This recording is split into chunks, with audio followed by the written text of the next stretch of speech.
हम लोग close packing structure देख रहे थे। क्लोज पैकिंग में हेक्सागोनल क्लोज पैकिंग और क्यूबिक क्लोज पैकिंग देखे थे। तो अभी हम लोग देखते हैं बॉडी सेंटर्ड क्यूबिक स्ट्रक्चर का क्लोज पैकिंग क्या होगा। बॉडी सेंटर्ड क्लोज पैकिंग में आप लोग जानते हैं constant particles square close packing का फर्स्ट लेयर और सेकेंड लेयर में कॉन्स्टेंट पार्टिकल जब उसके डिप्रेशन में डाले थे तो उसके क्लोज पैकिंग से जो लैटिस स्ट्रक्चर मिला था उसके कट करने से जो निकाले थे वो था हम लोग का, उससे जो मिला था यूनिट सेल वो था हम लोग का क्या, body centred unit cell. Body centred unit cell में कॉन्स्टेंट पार्टिकल सभी कॉर्नर्स पर प्रेजेंट होगा, सभी कॉर्नर्स पर पार्टिकल प्रेजेंट होगा। उसके बाद बॉडी में भी प्रेजेंट होगा। उसका ओपन लैटिस देखेंगे तो ये स्ट्रक्चर दिखता है, और अगर हम लोग उसका स्पेस फिलिंग मॉडलिंग देखते हैं तो ये स्ट्रक्चर दिखता है। और जब इसी में से कट करके हम लोग इस तरह से निकालते हैं तो ये चीज़ यूनिट सेल बनता है, राइट। तो आप इसमें देखेंगे कि इसमें दो कॉर्नर्स एक दूसरे को टच नहीं कर रहा है, दो कॉर्नर एक दूसरे को टच नहीं कर रहा है। तो कैसे टच करेगा, तो ये पूरा क्यूब का जो डायगोनल होगा इस कॉर्नर से लेकर के इस कॉर्नर से लेके बॉडी को टच करते हुए यहाँ तक आएगा, इसको टच करते हुए यहाँ तक आएगा। अब क्यूब का तो आपको पता ही है कि डायगोनल क्या होता है, √3a होता है, जिसमें साइड a है और ये √3a है। तो क्या होगा, इसका r और r d और इसका r, तो क्या होगा कि 4r बराबर √3a होगा। ये रिलेशन होगा इसमें, ठीक है। तो ये रिलेशन हुआ a और r का। और पैकिंग इफिशियंसी का जो फॉर्मूला जनरल यूज करते हैं उस हिसाब से देखेंगे बुक के थ्रू पैकिंग इफिशियंसी। तो देखिए फिगर 1.21 जो ये फिगर देख रहे हैं हम लोग यहाँ पर, इस फिगर में स्पष्ट है ये कि body centred cubic unit cell में कॉन्स्टेंट पार्टिकल बॉडी में होगा और ये बॉडी दूसरे को टच करेगा, ठीक है। It is clear that atom at a centre will in touch with the other two atoms diagonally arranged. तो डायगोनली अरेंज्ड होगा, उसमें इसको टच करेगा। इन ट्रायंगल EFD, जरा ध्यान से देखिएगा, triangle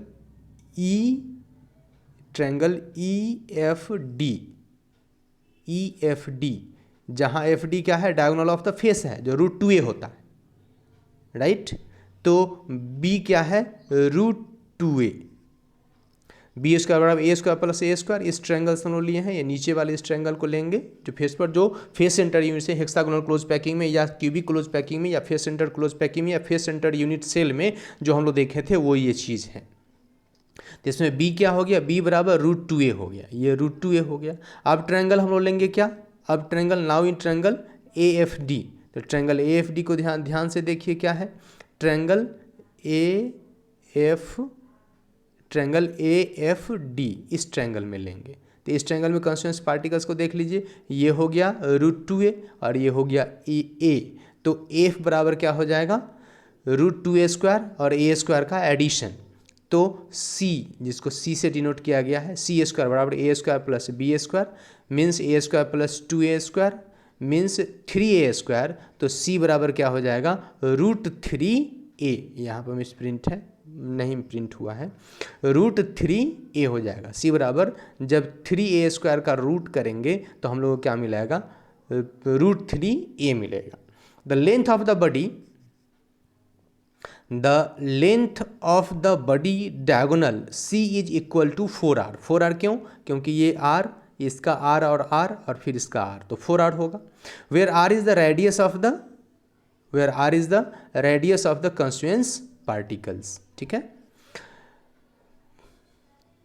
as all the 3 spheres along the diagonal touch each other, जैसा कि ये तीनों एक दूसरे को टच कर रहा है, इसलिए √3a बराबर क्या हो जाएगा, 4r होगा। मीन्स a बराबर क्या होगा, 4r बाई √3a। r बराबर √3/4a भी लिख सकते हैं हम लोग, r बराबर √3/4a लिख सकते हैं। In this type of a structure, total number of atoms is 2 and their volume is 2 into 4/3 pi r cube। एक स्फीयर का वॉल्यूम होता है 4/3 pi r cube, जो पिछले वीडियो में देखे थे। और total constituent particles body centred में होता है 2, इसलिए 2 into 4/3 pi r cube। ये ऑक्यूपाइड वॉल्यूम होगा, इतना वॉल्यूम क्या होगा क्लोज पैकिंग में, ये इतना वॉल्यूम क्या होगा क्लोज पैकिंग में, क्या होगा कि ऑक्यूपाइड हो जाएगा और ये सब जो वॉइड बन रहा है वो वॉइड खाली रह जाएगा। तो हम लोग देखते क्या है कि occupied value 2 into 4/3 pi r cube, two constant particle, सबको समझ में आ रहा होगा क्योंकि बॉडी के अंदर जो टोटल पार्टिकल्स है ये टोटल इसका होगा और कॉर्नर्स पर 1/8 होता है, तो 8 इंटू 1/8 1 और प्लस 1 2 पार्टिकल्स हो गया, राइट। और यहाँ से यहाँ जो इसको टच नहीं करेगा बल्कि क्या होगा डायगोनली यहाँ टच कर रहा है, इसलिए √3 बराबर 4r होगा। तो वॉल्यूम कितना हो गया 4/3 पाई आर क्यू एक स्फीयर का, तो दोनों का टोटल ऑक्यूपाइड वॉल्यूम कितना हो गया 2 into 4/3 pi r cube. Volume of the cube a cube होगा, साइड का ए क्यू होता है, वॉल्यूम क्यू निकालेंगे तो क्या होगा ए क्यू होगा। पिछले वीडियो में भी देखे हैं, नहीं देखे तो सारा वीडियो देखिए, पिछला वीडियो भी देखिए और बेहतर समझ में आएगा।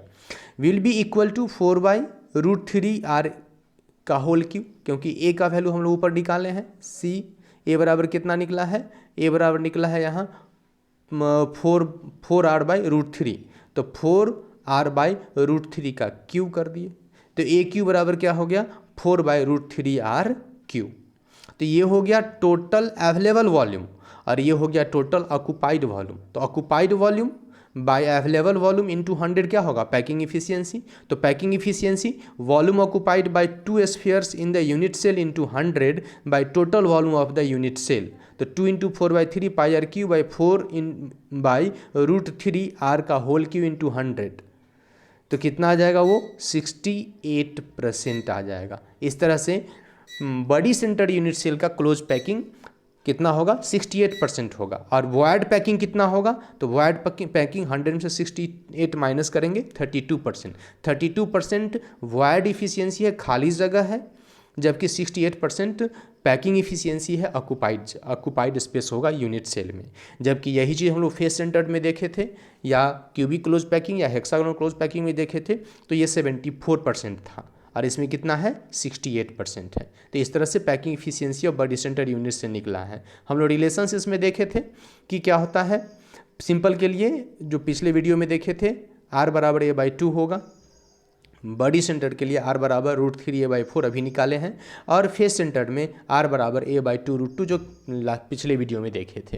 तो इस तरह से हम लोग का पैकिंग इफिशियंसी और बॉडी सेंटर यूनिट से निकला कितना हुआ, वो 68% हुआ। ठीक है, तो एनसीईआरटी पढ़ते रहिए, साथ में नोट बनाइए, पढ़िए बढ़िए, टेक केयर, थैंक यू।